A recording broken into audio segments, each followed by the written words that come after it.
প্রিয় ভাইয়েরা আমার, রবিউল আউয়াল মাস চলছে। রবিউল আউয়াল মাস এমন একটা মাস যে মাসে রাসূলুল্লাহ সাল্লাল্লাহু আলাইহি ওয়াসাল্লামের পবিত্র জন্ম হয়েছে এবং এই মাসে রাসূলুল্লাহ সাল্লাল্লাহু আলাইহি ওয়াসাল্লামের ওফাত হয়েছে। রবিউল আউয়াল মাসকে কেন্দ্র করে আমাদের সমাজের কিছু ভাই আছে যারা অতি উৎসাহিত হয়ে এমন বাড়াবাড়ি করে যে কাজগুলো না রসুলের যুগে ছিল, না সাহাবীদের যুগে ছিল, না তাবিদের যুগে ছিল, অর্থাৎ খৈরুল কুরুনে যে আমলগুলোর প্রমাণ পাওয়া যায় না এমন কাজগুলো তারা করে। ইসলামী ইতিহাসে বা মুসলমানদের জন্য ইসলামে ঈদ হলো দুইটা। মুসলমানদের জন্য ইসলামে ঈদ হলো দুইটা।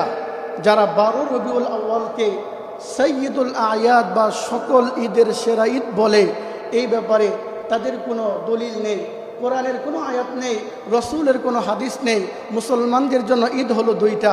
হযরত আনাস ইবনে মালিক রাদিয়াল্লাহু তাআলা আনহু থেকে বর্ণিত, তিনি বলেন রাসূলুল্লাহ সাল্লাল্লাহু আলাইহি ওয়াসাল্লাম মদিনায় আগমন করে সেখানকার অধিবাসীদেরকে বিশেষ দুইটি দিনে আনন্দ উৎসব এবং খেলাধুলা করতে দেখলেন। রাসূলুল্লাহ সাল্লাল্লাহু আলাইহি ওয়াসাল্লাম তাদেরকে জিজ্ঞাসা করলেন, মা হাযানিল ইয়াউমা, এই দুইটি দিন কিসের? তখন তারা বলল, কুন্না নালআবু ফীহিমা ফিল জাহিলিয়া, জাহিলি যুগে আমরা এই দুইটা দিন খেলাধুলা এবং আনন্দ উৎসব করতাম। রাসূলুল্লাহ সাল্লাল্লাহু আলাইহি ওয়াসাল্লাম বলেন, ইন্নাল্লাহা ক্বাদ আবদালাকুম বিহিমা খায়রাম মিনহুমা, আল্লাহ রাব্বুল আলামিন তোমাদেরকে এই দুই দিনের পরিবর্তে উত্তম দুইটি দিন দান করেছেন। সেই দুইটি দিন কি? ইয়াউমাল আদহা ওয়া ইয়াউমাল ফিতরি। একটা হলো ঈদুল আজহা, আরেকটা হলো ঈদুল ফিতর। ঈদুল আজহা পালিত হয় জিলহজের 10 তারিখে, ঈদুল ফিতর পালিত হয় শাওয়ালের 1 তারিখে। রাসূলুল্লাহ সাল্লাল্লাহু আলাইহি ওয়াসাল্লামের ভাষ্য মতে ঈদের সংখ্যা হলো 2টা। সুতরাং যারা 12 রবিউল আউয়ালকে ঈদ বলে তারা আল্লাহ রসুলের হাদিস মানে না। আর যারা আল্লাহ রসুলের প্রকৃত আশেক, যারা আল্লাহ রসুলের হাদিস মানে তারাই হলো সুন্নি, আর যারা আল্লাহ রসুলের হাদিস মানে না তারাই হলো বেদাতি। প্রিয় ভাইয়েরা আমার, রাসূলুল্লাহ সাল্লাল্লাহু আলাইহি ওয়াসাল্লাম কোন বারে জন্মগ্রহণ করেছেন, কোন বছর জন্মগ্রহণ করেছেন, কোন মাসে জন্মগ্রহণ করেছেন, কোন তারিখে জন্মগ্রহণ করেছেন, এই ব্যাপারে আমরা আলোচনা করব। প্রথমে আমাদের জানা দরকার মিলাদুন নবী শব্দের অর্থ কী। আমাদের কিছু ভাই আছে যারা আমাদের প্রতি অপবাদ দেয় যে এরা মিলাদুন নবী মানে না, এরা সিরাতুন নবী মানে, মিলাদুন নবী মানে না। আমরা প্রথমেই জানি মিলাদুন নবী শব্দের অর্থ কী। আরবিতে মিলাদ শব্দের অর্থ হলো জন্ম, আর নবী শব্দের অর্থ হলো মুহাম্মদ সাল্লাল্লাহু আলাইহি ওয়াসাল্লাম। তাহলে মিলাদুন নবী শব্দের অর্থ হলো মুহাম্মদ সাল্লাল্লাহু আলাইহি ওয়াসাল্লামের জন্ম। এবার আপনারাই বলেন, রাসূলুল্লাহ সাল্লাল্লাহু আলাইহি ওয়াসাল্লামের জন্মকে কেউ কেউ অস্বীকার করে, রসুলের জন্মকে কেউ অস্বীকার করে না। আল্লাহ রসুলের জন্ম যদি না হতো তাহলে আমরা আল্লাহ রসুলের উম্মত হতে পারতাম না। তবে মিলাদুন নবী এটা হচ্ছে আলোচনার বিষয়, মিলাদুন নবী পালনের বিষয় নয়। সিরাতুন নবী শব্দের অর্থ হলো আল্লাহ রসুল সাল্লাল্লাহু আলাইহি ওয়াসাল্লামের 63 বছরের গোটা জীবনী ইতিহাস, এটা হলো আলোচ্য বিষয়। এবং আল্লাহ রসুলের এই জীবনীটা ঠিক একইভাবে যেমনিভাবে আলোচনার বিষয়, ঠিক একইভাবে এগুলো পালনের বিষয়। বিশেষ করে আল্লাহ রসুল সাল্লাল্লাহু আলাইহি ওয়াসাল্লাম নবুয়ত প্রাপ্ত হওয়ার পর থেকে এই গোটা জীবনটা উম্মতের জন্য জানা জরুরি এবং মানাও উম্মতের জন্য ফরজ।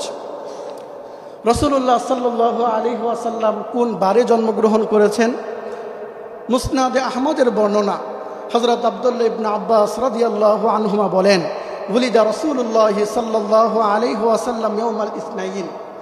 রাসূলুল্লাহ সাল্লাল্লাহু আলাইহি ওয়াসাল্লাম সোমবারে জন্মগ্রহণ করেছেন। সোমবারের কথা হাদিসে আছে, আল্লাহ রসুল সাল্লাল্লাহু আলাইহি ওয়াসাল্লাম সোমবারে জন্মগ্রহণ করেছেন। আল্লাহ রসুল কোন বছর জন্মগ্রহণ করেছেন এ ব্যাপারে প্রায় সকল ঐতিহাসিকগণ একমত। যে বছর ইয়ামানের শাসক আব্রাহা বাইতুল্লাহর উপর হামলা চালিয়েছিল হস্তি বাহিনী, সেই বছরে রাসূলুল্লাহ সাল্লাল্লাহু আলাইহি ওয়াসাল্লামের জন্ম। যে ঘটনা আল্লাহ রাব্বুল আলামিন কোরআনে বর্ণনা করেছেন যে আল্লাহ রাব্বুল আলামিন হস্তি বাহিনীকে পাখির মাধ্যমে ধ্বংস করে দিয়েছেন। আল্লাহ তাআলা বলেন ওয়া আরসালা আলাইহিম তায়রান আবাবিল, আল্লাহ তাআলা তাদের বিরুদ্ধে ঝাঁকে ঝাঁকে পাখি পাঠিয়েছেন। অর্থাৎ ইয়ামেনের শাসক আব্রাহা বাইতুল্লাহকে ধ্বংস করার জন্য যে হস্তি বাহিনী পাঠিয়েছিল, আল্লাহ রাব্বুল আলামিন পাখি দ্বারা সেই হস্তি বাহিনীকে ধ্বংস করে দিয়েছিল। এবার আপনারা বলেন আল্লাহ রাব্বুল আলামিন যেই পাখি দ্বারা হস্তি বাহিনীকে ধ্বংস করে দিয়েছিল সেই পাখির নাম কি ছিল? অনেকে বলবে সে পাখির নাম ছিল আবাবিল। এটা হলো ভুল। আবাবিল কোনো পাখির নাম নয়। আবাবিল শব্দের অর্থ হলো ঝাঁকে ঝাঁকে। আল্লাহ রাব্বুল আলামিন বলেন ওয়া আরসালা আলাইহিম তায়রান আবাবিল, আল্লাহ রাব্বুল আলামিন তাদের বিরুদ্ধে ঝাঁকে ঝাঁকে পাখি পাঠিয়েছেন। আবাবিল শব্দের অর্থ হলো ঝাঁকে ঝাঁকে। আবাবিল কোনো পাখির নাম নয়। প্রিয় ভাইরা আমার, তাহলে আমরা বুঝতে পারলাম আল্লাহ রসুল সাল্লাল্লাহু আলাইহি ওয়াসাল্লামের জন্ম হয়েছে সোমবারে। আল্লাহ রসুলের জন্ম হয়েছে যে বছর হস্তি বাহিনী বাইতুল্লাহর উপর হামলা চালিয়েছিল। এবার আল্লাহ রসুল সাল্লাল্লাহু আলাইহি ওয়াসাল্লামের জন্ম কোন মাসের কোন তারিখে? আল্লামা মুহাম্মদ ইবনে কাসির রাহমাতুল্লাহি আলাইহি তার আল বিদায়া ওয়ান নিহায়া কিতাবের মধ্যে 7টা মত উল্লেখ করেছেন। অর্থাৎ আল্লাহ রসুলের জন্ম কোন মাসের কোন তারিখে এই ব্যাপারে প্রচুর মতবিরোধ রয়েছে। কেউ কেউ বলেন আল্লাহ রসুলের জন্ম 2 রবিউল আউয়াল, কেউ কেউ বলেন আল্লাহ রসুলের জন্ম 8 রবিউল আউয়াল, কেউ বলেন আল্লাহ রসুলের জন্ম 9 রবিউল আউয়াল, কেউ বলেন 10 রবিউল আউয়াল, কেউ বলেন 12 রবিউল আউয়াল, কেউ বলেন 17 রবিউল আউয়াল, আর কেউ বলেন রসুলের জন্ম 12ই রমজান। তাহলে আল্লাহ রসুলের জন্ম কোন মাসের কোন তারিখে এটা নিয়ে প্রচুর পরিমাণ মতবিরোধ আছে। এই সবগুলো মত থেকে আল্লামা ইবনে কাসির রাহমাতুল্লাহি আলাইহি এই 7টা মত থেকে 3টা মতকে তিনি আলাদা করে উল্লেখ করেছেন। এর মধ্যে মুহাক্কিক উলামায়ে কেরামের নিকট, মুহাক্কিক আলেমদের নিকট, গবেষকদের নিকটে 8 তারিখের মতটা অধিক বিশুদ্ধ আর 12 তারিখের মতটা প্রসিদ্ধ।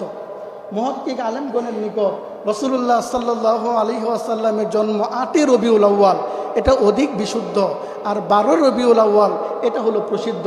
তবে যাই হোক, আল্লাহ রসুলের জন্ম কোন মাসের কত তারিখে এটা নিয়ে যে মতবিরোধ দেখা যায়, এই মতবিরোধ থেকে একটা বিষয় স্পষ্ট যে রসুলের সাহাবায়ে কেরাম আল্লাহ রসুলের এই জন্মের দিনটাকে বিশেষভাবে উদযাপন করতেন না। যদি উদযাপন করতেন তাহলে আল্লাহ রসুলের জন্মের তারিখ দিয়ে, জন্মের তারিখের মাস নিয়ে এত পরিমাণ মতবিরোধ থাকতো না। এবার আসি রাসূলুল্লাহ সাল্লাল্লাহু আলাইহি ওয়াসাল্লাম তার জন্মদিন উপলক্ষে নিজে কোনো আমল করতেন কিনা। সহিহ মুসলিমের বর্ণনা, হযরত আবু কাতাদা রাদিয়াল্লাহু আনহু বর্ণনা করেন আন্না রাসূলুল্লাহ সাল্লাল্লাহু আলাইহি ওয়াসাল্লাম সুইলা আন সাওমিল ইসনাইন, রাসূলুল্লাহ সাল্লাল্লাহু আলাইহি ওয়াসাল্লাম প্রতি সোমবারে রোজা রাখতেন। এ প্রসঙ্গে তাকে জিজ্ঞেস করা হলে তিনি বলেন ফিহি বুলিতু ওয়া ফিহি উনজিলা আলাইয়া, আমি সোমবারে রোজা রাখি এর কারণ হলো এই সোমবারে আমি জন্মগ্রহণ করেছি এবং সোমবারে সর্বপ্রথম আমার উপর ওহী অবতীর্ণ হয়েছে। রাসূলুল্লাহ সাল্লাল্লাহু আলাইহি ওয়াসাল্লাম প্রতি সোমবারে রোজা রাখতেন। সোমবারে রোজা রাখার অনেকগুলো কারণ আছে। অনেকগুলো কারণ থেকে এই হাদিসের মধ্যে 2টা বিষয় আলোচিত হয়েছে। একটা হলো সোমবার হলো রাসূলুল্লাহ সাল্লাল্লাহু আলাইহি ওয়াসাল্লামের জন্মবার এবং এই সোমবার দিনে রাসূলুল্লাহ সাল্লাল্লাহু আলাইহি ওয়াসাল্লামের উপর সর্বপ্রথম ওহী অবতীর্ণ হয়েছে। আরেক হাদিসের মধ্যে রাসূলুল্লাহ সাল্লাল্লাহু আলাইহি ওয়াসাল্লাম বলেন তুরাদুল আমালু ইয়াউমাল ইসনাইনি ওয়াল খামিসি, প্রতি সোমবার এবং বৃহস্পতিবার বান্দাল আমল আল্লাহর কাছে উপস্থাপন করা হয়। ফাউহিব্বু ইলাইয়া, আমি এটা পছন্দ করি যে আমার আমলগুলো এমন অবস্থায় আল্লাহর কাছে উপস্থাপন করা হবে। ও আনা সাইম, আমি রোজাদার। রাসূলুল্লাহ সাল্লাল্লাহু আলাইহি ওয়াসাল্লাম সোমবারে রোজা রাখতেন। রোজা রাখার 3টা কারণ আমরা জানলাম। 1 নাম্বার, আল্লাহ রসুল সোমবারে জন্মগ্রহণ করেছেন। 2 নাম্বার, সর্বপ্রথম ওহী অবতীর্ণ হয়েছে সোমবারে। 3 নাম্বার, সোমবার এবং বৃহস্পতিবার মানুষের আমল আল্লাহর কাছে উপস্থাপন করা হয়। রাসূলুল্লাহ সাল্লাল্লাহু আলাইহি ওয়াসাল্লাম নিজের জন্মদিন উপলক্ষে প্রতি সপ্তাহের সোমবার রোজা রাখতেন। সুতরাং প্রতি সপ্তাহে যারা রোজা রাখবে তারাই হলো রসুলের প্রকৃত আশিক। আর যারা রোজা না রেখে বছর বছরে শুধুমাত্র একটা দিন 12 রবিউল আউয়াল এমন একটা ঈদ পালন করবে যে ঈদ না রাসূলের যুগে ছিল না, সাহাবীদের যুগে ছিল না, তাবেঈদের যুগে ছিল না, তাবেঈদের যুগে ছিল না, যে ঈদ পালন করে নাই আবু বকর সিদ্দিক, যে ঈদ পালন করে নাই উমর ইবনুল খাত্তাব, যে ঈদ পালন করে নাই উসমান ইবনে আফফান, যে ঈদ পালন করে নাই আলী ইবনে আবি তালিব। এমন একটা ঈদ পালন করা মুসলমানদের আদর্শ হতে পারে না। মুসলমানদের আদর্শ হলো সেই ঈদ পালন করা যে ঈদের ব্যাপারে রাসূলুল্লাহ সাল্লাল্লাহু আলাইহি ওয়াসাল্লাম বলে গিয়েছেন। প্রিয় ভাইয়েরা আমার, এতক্ষণ আলোচনা দ্বারা আমরা বুঝতে পারলাম রাসূলুল্লাহ সাল্লাল্লাহু আলাইহি ওয়াসাল্লামের জন্ম সোমবারে।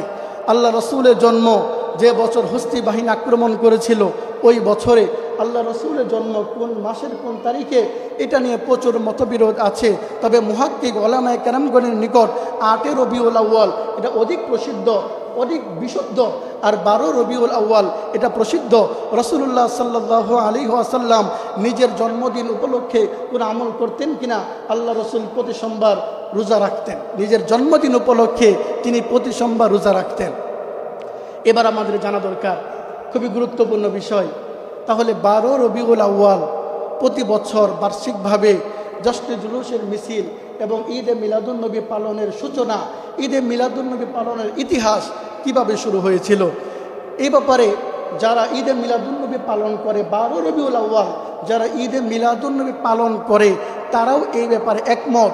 সর্বপ্রথম এই আমলের সূচনা হয়েছে 604 হিজরিতে ইরাকের মসুল শহরে বাদশাহ আবু সাঈদ মুজাফফর উদ্দিন এর নির্দেশে জনৈক আলেম আবুল খাত্তাব উমর ইবনু হাসান ইবনু দিহিয়া এর মাধ্যমে। তাহলে যে আমলটা শুরু হলো আল্লাহ রসুলের জন্মে, আল্লাহ রসুলের ইন্তেকালের 600 বছর পরে এমন একটা আমল মুসলমানদের ঈদ হতে, বলেন সবাই, মুসলমানদের ঈদ হতে পারে না।